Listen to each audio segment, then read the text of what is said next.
Vous écoutez la leçon biblique de l'Église de la science chrétienne indépendante de Plainfield, située à Plainfield, New Jersey, États-Unis d'Amérique. Leçon du dimanche 26 mai 2019. Sujet: l'âme et le corps. Texte d'or, psaume. Mon âme bénit l'Éternel. Que tout ce qui est en moi bénisse son saint nom. Lecture alternée. Mon âme bénit l'Éternel et n'oublie aucun de ses bienfaits. C'est lui qui pardonne toutes tes iniquités, qui guérit toutes tes maladies. C'est lui qui délivre ta vie de la fosse, qui te couronne de bonté et de miséricorde. C'est lui qui rassasie de bien ta vieillesse, qui te fait rajeunir comme l'aigle. L'Éternel est miséricordieux et compatissant, lent à la colère et riche en bonté. Mais autant les cieux sont élevés au-dessus de la terre, autant sa bonté est grande pour ceux qui le craignent. La Bible. Éternel, j'élève à toi mon âme. Mon Dieu, en toi je me confie. Il n'y a de bonheur pour l'homme qu'à manger et à boire, et à faire jouir son âme du bien-être au milieu de son travail. Mais j'ai vu que cela aussi vient de la main de Dieu. Car il donne à l'homme, qui lui est agréable, la sagesse, la science et la joie. Mais il donne au pécheur le soin de recueillir et d'amasser, afin de donner à celui qui est agréable à Dieu. C'est encore là une vanité et la poursuite du vent. Pierre et Jean montaient ensemble au temple à l'heure de la prière. C'était la 9e heure. Il y avait un homme boiteux de naissance qu'on portait et qu'on plaçait tous les jours à la porte du temple, appelé la Belle, pour qu'il demandât l'aumône à ceux qui entraient dans le temple. Cet homme, voyant Pierre et Jean qui allaient y entrer, leur demanda l'aumône. Pierre, de même que Jean, fixa les yeux sur lui et dit: Regarde-nous. Et il les regardait attentivement, s'attendant à recevoir d'eux quelque chose. Alors Pierre lui dit: Je n'ai ni argent, ni or, mais ce que j'ai, je te le donne, au nom de Jésus-Christ de Nazareth. Lève-toi et marche. Et, le prenant par la main droite, il le fit lever. Au même instant, ses pieds et ses chevilles devinrent fermes. D'un saut, il fut debout et il se mit à marcher. Il entra avec eux dans le temple, marchant, sautant et louant Dieu. Tout le monde le vit marchant et louant Dieu. Il reconnaissait que c'était celui qui était assis à la belle porte du temple pour demander l'aumône, et ils furent remplis d'étonnement et de surprise au sujet de ce qui lui était arrivé. Comme ils ne quittaient pas Pierre et Jean, tout le peuple étonné accourut vers eux au portique dit de Salomon. Pierre, voyant cela, dit au peuple: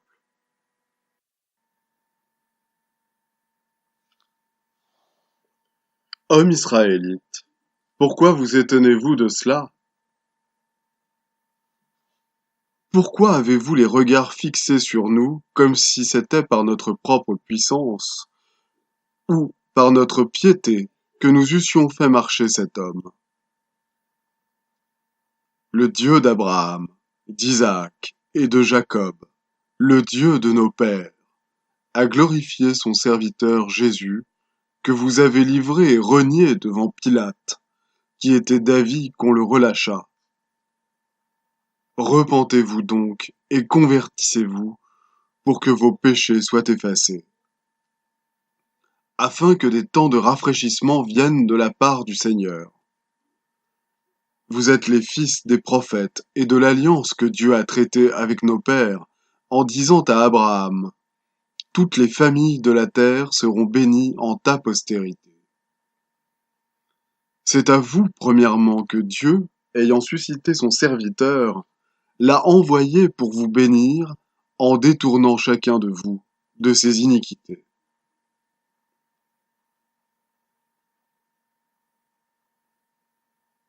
À Lystre se tenait assis un homme impotent des pieds, boiteux de naissance et qui n'avait jamais marché. Il écoutait parler Paul, et Paul, fixant les regards sur lui et voyant qu'il avait la foi pour être guéri, dit d'une voix forte, lève-toi droit sur tes pieds. Et il se leva d'un bond et marcha. À la vue de ce que Paul avait fait, la foule éleva la voix et dit en langue lycaonienne, les dieux, sous une forme humaine, sont descendus vers nous. Ils appelaient Barnabas Jupiter et Paul Mercure, parce que c'était lui qui portait la parole. Le prêtre de Jupiter, dont le temple était à l'entrée de la ville, amena des taureaux avec des bandelettes vers les portes et voulait, de même que la foule, offrir un sacrifice. Les apôtres, Barnabas et Paul, ayant appris cela, déchirèrent leurs vêtements et se précipitèrent au milieu de la foule, en s'écriant, ô hommes, pourquoi agissez-vous de la sorte? Nous aussi, nous sommes des hommes de la même nature que vous, et, vous apportant une bonne nouvelle, nous vous exhortons à renoncer à ces choses vaines, pour vous tourner vers le Dieu vivant, qui a fait le ciel, la terre, la mer et tout ce qui s'y trouve. Ce Dieu, dans les âges passés, a laissé toutes les nations suivre leur propre voie. Quoiqu'il n'ait cessé de rendre témoignage de ce qu'il est en faisant du bien, en vous dispensant du ciel les pluies et les saisons fertiles, en vous donnant la nourriture avec abondance et en remplissant vos cœurs de joie. À peine purent-ils, par ces paroles, empêcher la foule de leur offrir un sacrifice.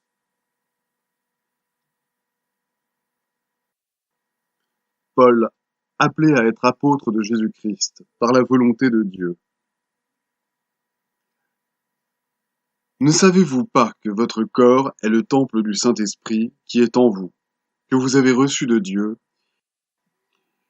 et que vous ne vous appartenez point à vous-même? Car vous avez été rachetés à un grand prix. Glorifiez donc Dieu dans votre corps et dans votre esprit, qui appartiennent à Dieu. Je vous exhorte donc, frères, par les compassions de Dieu, à offrir vos corps comme un sacrifice vivant, saint, agréable à Dieu, ce qui sera de votre part un culte raisonnable. Ne vous conformez pas au siècle présent, mais soyez transformés par le renouvellement de l'intelligence, afin que vous discerniez quelle est la volonté de Dieu, ce qui est bon, agréable et parfait. Que le Dieu de paix vous sanctifie lui-même tout entier, et que tout votre être, l'esprit, l'âme et le corps soient conservés irrépréhensibles lors de l'avènement de notre Seigneur Jésus-Christ.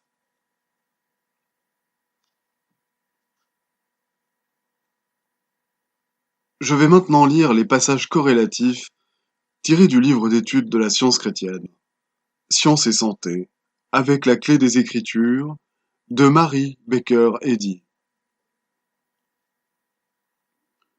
L'entendement divin est l'âme de l'homme et donne à l'homme la domination sur toute chose. L'homme ne fut pas créé à partir d'une base matérielle, et il ne lui fut pas enjoint d'obéir à des lois matérielles que l'esprit ne fit jamais. Sa sphère d'action se trouve dans les statuts spirituels, dans la loi supérieure de l'entendement. Question. Que sont le corps et l'âme? Réponse. L'identité est le reflet de l'esprit, le reflet sous des formes multiples et variées du principe vivant, l'amour. L'âme est la substance, la vie est l'intelligence de l'homme, elle est individualisée, mais non dans la matière. L'âme ne peut rien réfléchir qui soit inférieur à l'esprit.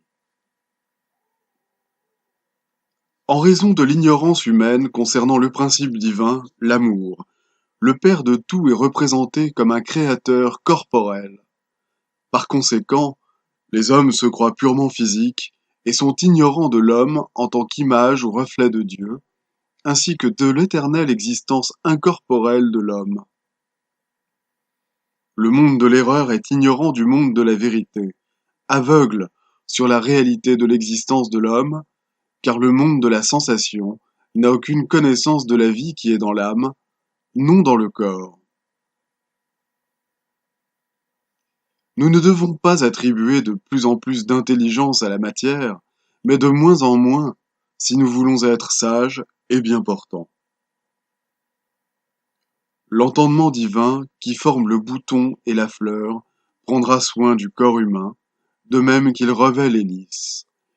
Mais qu'aucun mortel ne se mêle du gouvernement de Dieu en y interposant les lois des faux concepts humains.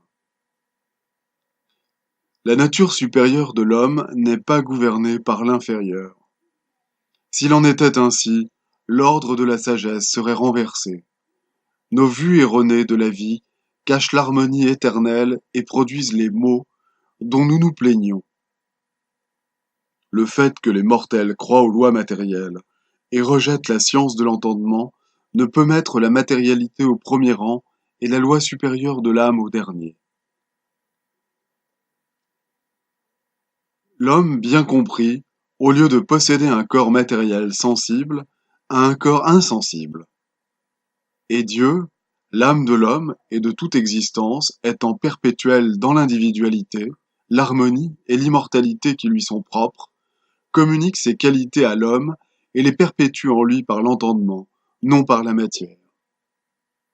La seule excuse que nous ayons pour nourrir des opinions humaines et rejeter la science de l'être est notre ignorance mortelle de l'esprit, ignorance qui ne cède qu'à la compréhension de la science divine, compréhension par laquelle nous avons accès au royaume de la vérité sur la terre, et apprenons que l'esprit est infini et suprême. Les écoles ont mis à la mode la foi dans les médicaments plutôt que la foi en la divinité. Parce qu'on a mis sa confiance dans la matière pour détruire la discordance qu'elle-même avait créée, la santé et l'harmonie ont été sacrifiées. De tels systèmes sont dépourvus de la vitalité de la puissance spirituelle qui fait du sens matériel le serviteur de la science et rend la religion semblable au Christ. La médecine matérielle substitue les médicaments au pouvoir de Dieu, voire à la puissance de l'entendement pour guérir le corps. La science est l'étranger qui est dans tes portes, que l'on oublie même lorsque ses effets exaltants prouvent pratiquement son origine et son efficacité divine. La science divine tire sa sanction de la Bible, et l'origine divine de la science est démontrée par la sainte influence de la vérité dans la guérison de la maladie et du péché. Ce pouvoir guérisseur de la vérité a dû exister bien antérieurement à l'époque où vivait Jésus. Il est aussi ancien que l'ancien des jours. Il vit tout au long de la vie et s'étend à travers tout l'espace. La science de l'être montre qu'il est impossible que l'esprit infini ou l'âme infinie soit dans un corps fini ou que l'homme ait une intelligence séparée de son créateur. C'est une erreur évidente en soi de supposer qu'il puisse y avoir une réalité telle qu'une vie organique, animale ou végétale, alors qu'une telle prétendue vie aboutit toujours à la mort. La vie ne s'éteint jamais un seul instant. Donc elle n'est jamais structurale, ni organique, et n'est jamais absorbée ni limitée par ses propres formations.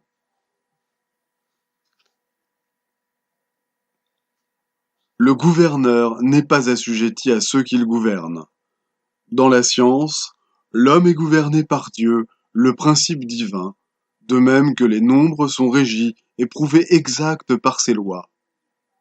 L'intelligence ne tire pas son origine des nombres, mais se manifeste par eux. Le corps ne renferme pas l'âme, mais manifeste la mortalité, un faux sens de l'âme. L'erreur de croire qu'il y a vie dans la matière n'a aucun rapport avec la vie céleste. La parole a été faite chair. La vérité divine doit être reconnue à ses effets sur le corps, aussi bien que sur l'entendement, avant que la science de l'être puisse être démontrée. Il nous faut aussi apprendre comment le genre humain gouverne le corps.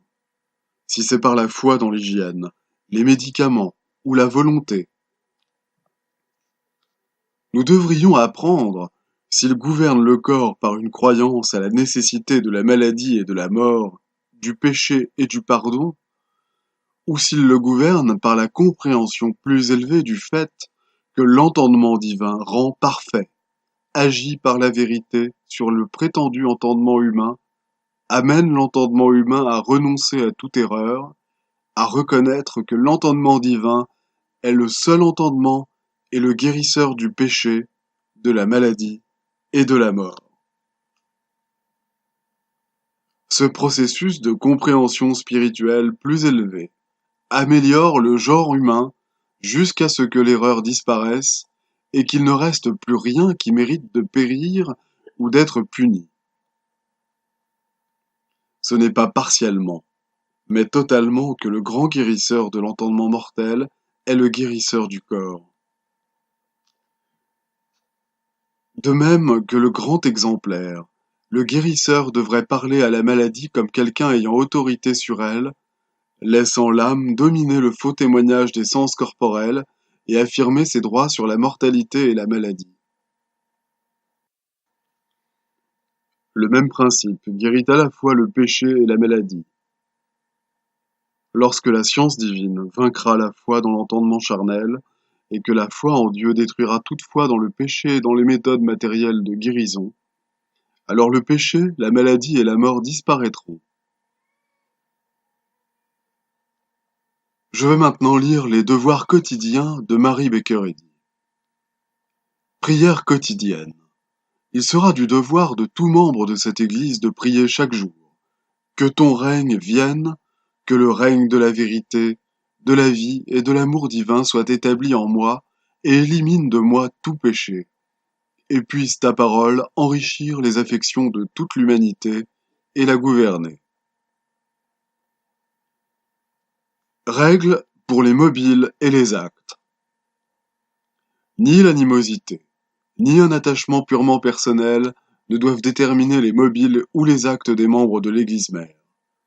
Dans la science, l'amour divin seul gouverne l'homme, et un scientiste chrétien reflète les douces aménités de l'amour en réprouvant le péché et en manifestant un véritable esprit de fraternité, de charité et de pardon.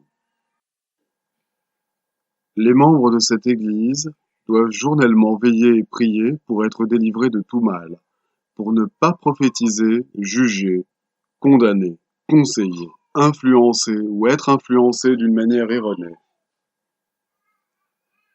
Vigilance face au devoir. Il sera du devoir de chaque membre de cette Église de se défendre journellement contre la suggestion mentale agressive et de ne pas se laisser entraîner à oublier ou à négliger son devoir envers Dieu, envers son leader et envers l'humanité. Par ses œuvres, il sera jugé et justifié ou condamné.